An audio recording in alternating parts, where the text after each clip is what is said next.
दोस्तों, आज की कहानी है बहू रानी। क्या तुम अपने माँ के घर होती तब भी ऐसे ही करती? दोस्तों, कहानी शुरू करने से पहले अगर हमारे चैनल को सब्सक्राइब नहीं किया हो तो कर लीजिए ताकि आपके पास पहुंचे हर रोज नया वीडियो। दिसंबर की कड़कड़ाती ठंड, ऊपर से बाहर बर्फबारी हो रही थी। आज सुबह सुबह उठने का भी बिल्कुल नहीं कर रहा था। मन कर रहा था थोड़ी और देर सो लेती, कितना अच्छा होता। फिर भी अनमने मन से उठकर जल्दी जल्दी घर का सारा काम निपटाने में लग जाती। दिव्या, जिसकी शादी हुए अभी अभी 6 महीने हुए होंगे, छोटे परिवार में पली बढ़ी दिव्या की शादी एक भरा पूरा और बड़ा परिवार में हो जाता है। दिव्या के लिए मुश्किल तो बहुत हो रहा था बड़े परिवार में तालमेल बिठाकर चलने में, लेकिन फिर भी अपने माता पिता का सर निशा ना हो ये वो सोचकर वह सारा काम अपनी सासू माँ के बताए अनुसार किया करती थी। करती भी क्यों ना, दिव्या की माँ ने भी शादी से पहले बहुत सारी सीख देकर अपनी बेटी को ससुराल भेजा था। हमेशा कहा करती थी, बेटा अपनी माँ का नाक मत कटवा देना, अपनी माँ और सासू माँ में कोई भेदभाव मत करना, सासू माँ भी माँ समान होती है, उनकी सारी बात मानना जैसे अपनी माँ की मानती हो। फिर देखना तुम्हें सासू माँ में भी अपनी माँ ही नजर आएगी। दिव्या को एक एक बात याद है, इसलिए मन ना होते हुए भी सारा काम समय से निपटा लिया करती थी।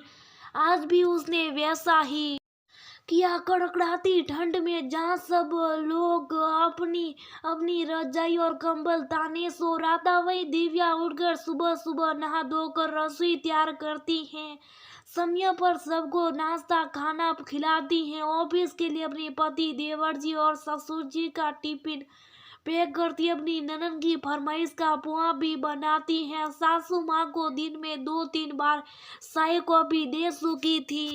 अचानक रात का खाना तैयार करते समय दिव्या को जोर की ठंडी लगने शुरू होगी और जरूर भी तपने लग गया। अब उसके सामने गंभीर समस्या आ खड़ी हो गई थी। यदि इस समय सासू माँ से कहेंगे तो सोचेंगे बहू रानी को काम करने का मन नहीं होगा, इसलिए बहाने बना रही हैं।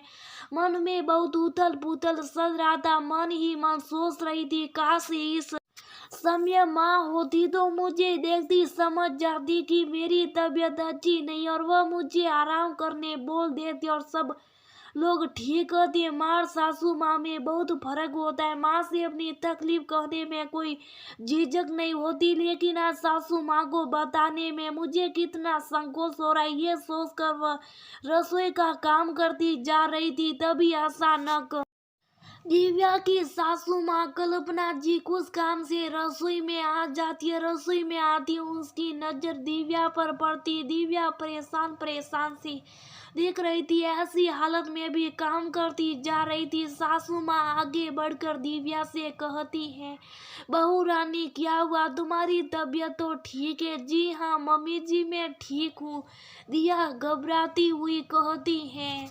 लेकिन बहू मुझे तुम ठीक नहीं लग रही, इधर आना जरा। पास बुलाकर उसका सर छूकर देख दिए। सचमुच दिव्या बुखार से तप रही थी। बहू ये क्या बात हुई भला, तुम बुखार से तप रही हो फिर भी रसोई घर में काम करती जा रही हो, तुमने मुझे क्यों नहीं बताया?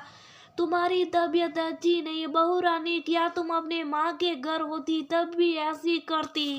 अपनी माँ को अपनी तकलीफ नहीं बताती या फिर तुम मुझे अपनी माँ नहीं समझती हो? इतना ज्यादा बुखार है फिर भी तुम काम करती जा रही हो, एक बार भी मुझे बताना सही नहीं समझा तुमने? दिव्या कुछ नहीं बोल पाती, मन ही मन सोचने लगती, मैं भी कितनी पागल हूँ। माँ ने पहले ही कहा था सासू माँ को हमेशा माँ की तरह समझना, और मैंने आधी भेदभाव शुरू कर दिया। तभी तो अपनी तबीयत के बारे में सासू माँ से नहीं बताना सा बहुत गिल्टी फील करती हैं। अपना सर नीचे करके चुपचाप खड़ी रहती हैं।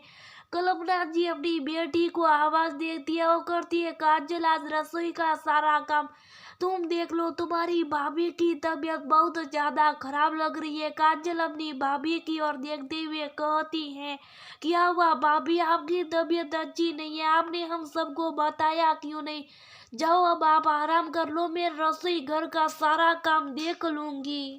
कल्पना जी अपनी बहू का हाथ पकड़कर उसके कमरे तक ले जाती है और कहती है, जब तक तुम ठीक नहीं हो जाती कमरे से बाहर नहीं निकलोगी, और हाँ, जिस चीज की भी जरूरत हो आवाज लगा देना, कमरे में लाकर दे दिया करूंगी। जी मम्मी जी, कहते हुए दिव्या अपनी सासू माँ के गले लग जाती है और कहती है, सॉरी मम्मी जी, मुझे माफ कर देना।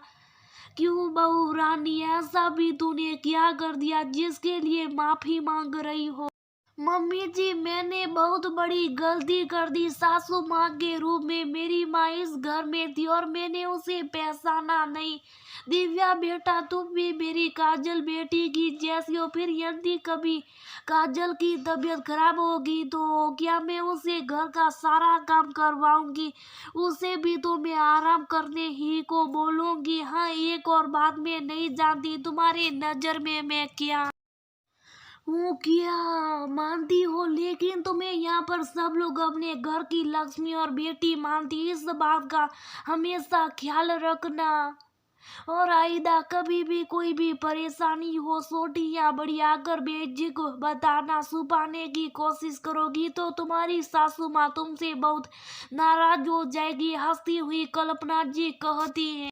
दिव्या मन ही मन खुद को बहुत लकी समझ रही थी कि उसे इतना अच्छा ससुराल और इतनी अच्छी सासू माँ मिली है।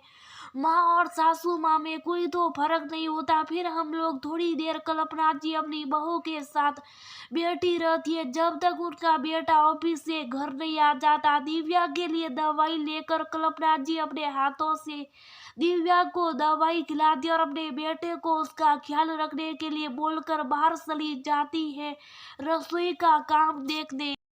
दिव्या अपनी सासू माँ का ये रूप देखकर बहुत हैरान थी। कभी सपने भी नहीं सोचती थी कि उसे इतनी अच्छी सासू माँ मिलेगी। शादी से पहले अक्सर सुना करती थी कि माँ और सासू माँ में बहुत फर्क हुआ करता है, लेकिन मेरी नज़र में माँ और सासू माँ में कोई फर्क नहीं होता, बल्कि लोगों की सोच में फर्क होता है। जहाँ माँ और सासू माँ में भेदभाव किया जाता है, वही फिर बेटी और बहू में फर्क करने लग जाते लोग। बस बात छोटी सी है, माँ और सासू माँ में फर्क नहीं होता। बीतता हुआ साल दिव्या को बता गया, बीता साल उसे माँ के रूप में सासू माँ दे गया। आज भी दिव्या के दिल में अपनी सासू माँ के लिए वही स्थान था जो स्थान उसकी माँ का है।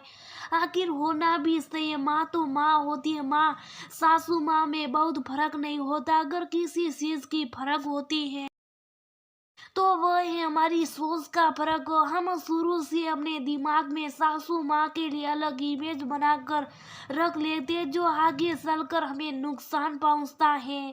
दोस्तों, अपनी सोच बदले, नजरिया खुद बदल जाएगा। बीता साल कुछ ना कुछ अच्छा ही रह कर